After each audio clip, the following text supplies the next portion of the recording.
Hello, everyone. This is Rhonda Hines with AdrenalFatigueSucks.com.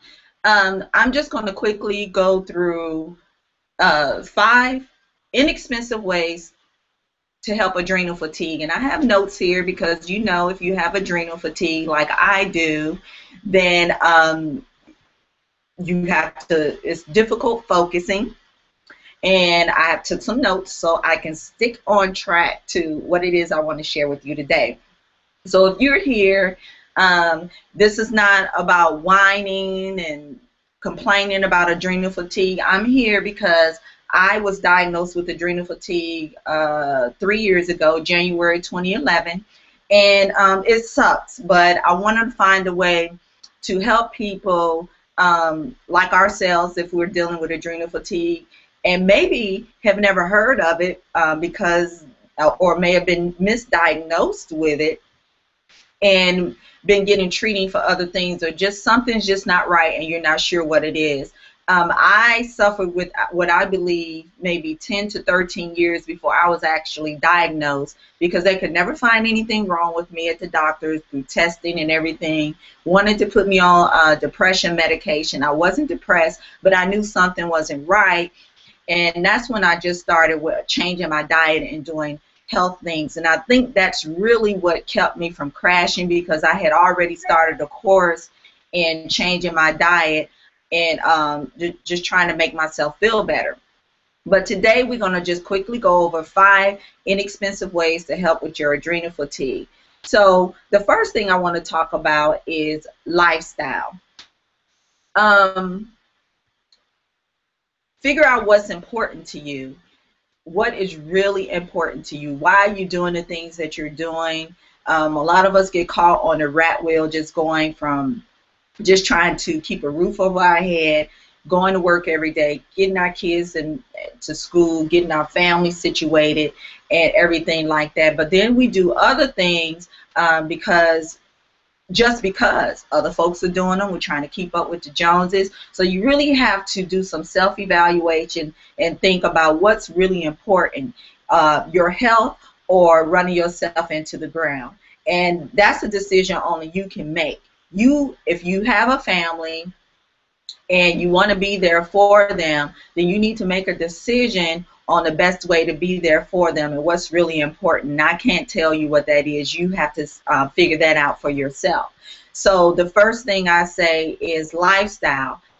For me, when I changed jobs, I went to a less stressful job and actually was making more money when I moved. And that I didn't realize my job was that stressful to me, because I had been doing that kind of thing for 15 years, office management and administrative type things, that it was second nature to me. But I didn't realize how stressful it was to me, because I had been doing it for so long and can do it, with no problems. But when I changed and started working for a nonprofit organization, still in the administrative field, it was less stressful, and I really enjoyed the mission and the message behind what it was that the nonprofit did for the community. So I figured it was just less stressful. So that's one tip. Think about your lifestyle and why you do the things that you do. Let's see, what else? Okay. Eliminate energy drainers. This can be a tough one. You already hear, you probably have gotten research on diet, but sugars and caffeine are nutrient robbers. If you're taking nutrients and then you're turning around and still consuming white sugar and a lot of caffeine, I know it's hard to eliminate all sugar. I love cookies, and a cookie every now and then. My husband loved cookies. He'd throw them cookies in the oven, smell up the house with the cookies, and you gotta have one. But I don't overindulge in it. I don't buy white sugar in the house, so we use raw sugars and honey and things like that for our teas. And he's a coffee drinker, but he'll use the raw sugars and honey and natural sweeteners, But I do not buy white sugar in the house. He'll go get the cookies, and then it's in the cookies. Caffeine, like I said. Another energy drainer are people. this can be a tough one to eliminate certain people out of your life. And maybe you haven't thought about it because you just figure, well, you know, they're family or they're friends and I love them. And this can be a tough one. Sometimes you just have to distance yourself from it. Doesn't mean you don't love them or anything, but you have to go back to number one about what's really important to you.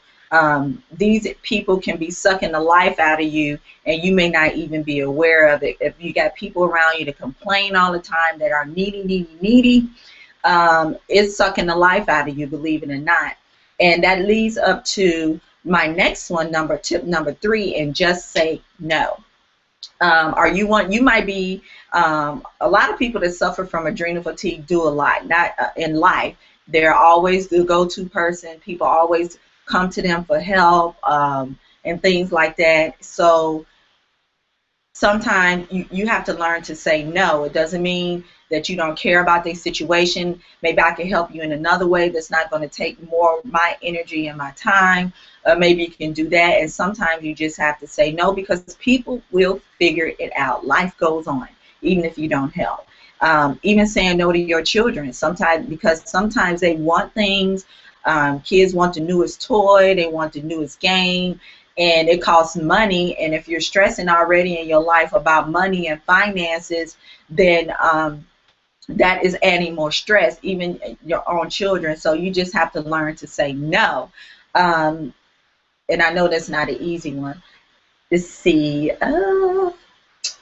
Sleep, which we know is the foundation of everything. Find a way to get your sleep in. And this is very difficult if you have adrenal fatigue, going into a really deep sleep, a REM sleep. You may find melatonin, taking a natural melatonin may help, and that's very inexpensive. And some other things, chamomile tea at night, or just relaxing, you know, getting into that relaxed mode. And I'm not a doctor, and so I don't know if I disclosed that at the beginning. I want you all to know I am not a doctor, and always seek professional medical advice or a naturopath, because Western doctors don't really treat adrenal fatigue because they don't realize it. They don't think of it as a Western, I guess they don't think of it as a problem. They will address the other issues that adrenal fatigue cause, like it can cause diet problems or depression or things like that. They'll give you a pill for that, but won't address the very foundation of the problem, which, back to sleep. If you're not getting good sleep, that's very important. This is where your body has to recharge. And if you're not getting into that stage, I believe it's stage 5, the REM sleep or deep sleep, you are not recharging. That's why you're waking up not feeling recharged. So if you need to take some melatonin or get a temporary prescription for sleep, like an Ambien or something, then don't get hooked on it, but take it to get some sleep, because you're not going to feel better no matter what you do if you're not getting any restful sleep. Take it temporarily and then come off of it, and then go stay with the natural stuff. And what else? Exercise. Now, this is controversial. I don't know if you have read Dr. Wilson's book about adrenal fatigue, the adrenal fatigue, the new problem of the 21st century, is something like that. Dr. Wilson, he says to exercise, and a lot of people may say don't do strenuous exercise because it drains you. And it's kind of like a catch-22, damned if you do, damned if you don't. But exercise eliminates toxins and it gives circulation. I feel better when I exercise. I really do. Even if it's just doing yoga or stretching or a 30-minute walk. But I don't do weights or anything like that. But I do feel better. I do feel the circulation better in my body, and I just feel better. So don't think that you can't exercise just because you have adrenal fatigue. It may not give you the energy like someone who doesn't, but it gives you, you know, like someone like that's runners and do strenuous exercise. They say it gives them energy to give them throughout the day.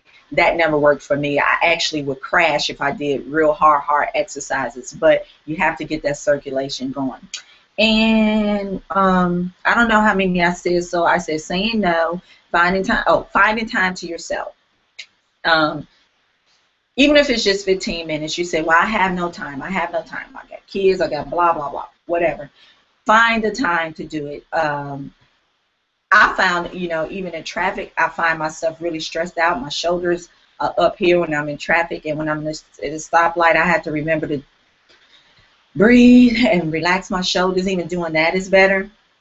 But one thing I started doing, I'm not far from the lake. I've been in my home 16 years and was so long on that rat wheel that I never took advantage of spending time at the lake.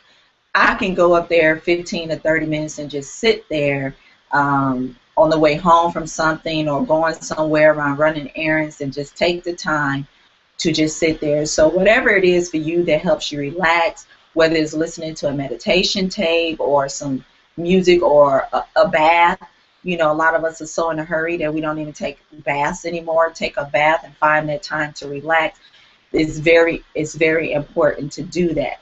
You can find 15 minutes in your day to do that. So let's recap a little bit. I said lifestyle, which is finding out what's very important to you, was tip number one. And that's that is the most important thing other than sleep, then I say, is to figure out what's very important to you, and to see saying no, finding time, whether it's 15 minutes a day, some exercise, and sleep, and let's see, 1, 2, 3, 4. That was 5 inexpensive tips to help you with your adrenal fatigue. And I hope this was helpful to you. And please leave a comment and share what you're doing for your adrenal fatigue, what you find that is very helpful. I just created a Facebook group called Adrenal Fatigue Sucks, so please join that group and share, like I say, share information. This is about helping others and with their adrenal fatigue. A lot of people don't even know what it is, and like I said, maybe going around misdiagnosed. So I hope this was helpful to you, and I look forward to hearing from you. And let me know what it is that you need, if information that you may need, and I'll do my best to help you and find that information. Thank you so much for joining me. This is Rhonda Hines with AdrenalFatigueSucks.com. Bye.